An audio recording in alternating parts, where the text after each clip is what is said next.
कैसरगंज और रायबरेली सीट पर ऊहापोह की स्थिति बनी हुई है। यहाँ अभी भी सस्पेंस बरकरार है। बीजेपी अभी भी यहाँ खामोश है।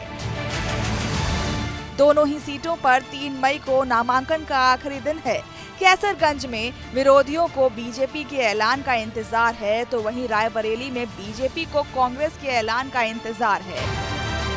दोनों अपना कैंडिडेट तय करने से पहले विरोधी के पत्ते खोलने का इंतजार कर रहे हैं। अगर बात कैसरगंज सीट की करें तो यहाँ बीजेपी की तरफ से मौजूदा सांसद बृजभूषण शरण सिंह को फिर से टिकट मिलेगा या फिर यहाँ के अखाड़े में बीजेपी आखिरी वक्त में नया दांव चलने की तैयारी में है। ये सवाल अब बहुत बड़ा हो चुका है। इसकी वजह से कैसरगंज में नामांकन के लिए सिर्फ 2 दिन का वक्त बचा है।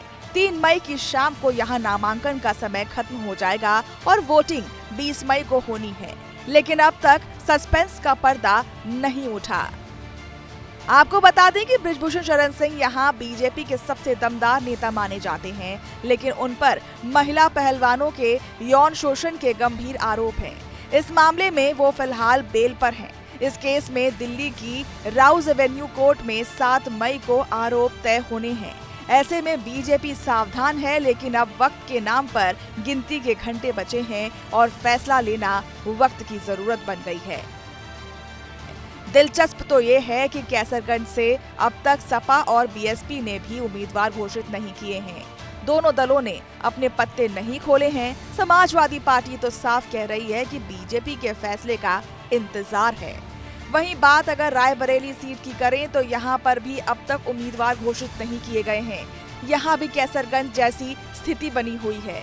वजह है कि कांग्रेस की तरफ से प्रत्याशी घोषित नहीं किया जाना, लेकिन अब 2 मई को हर हाल में उम्मीदवार का ऐलान करना ही होगा।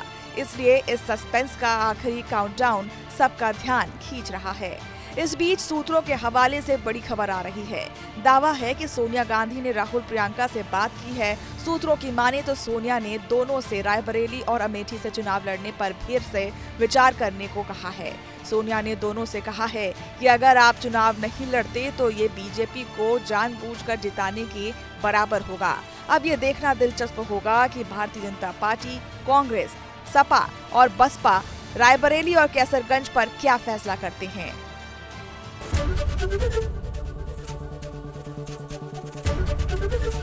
एबीपी गंगा, खबर आपकी, जुबान आपकी।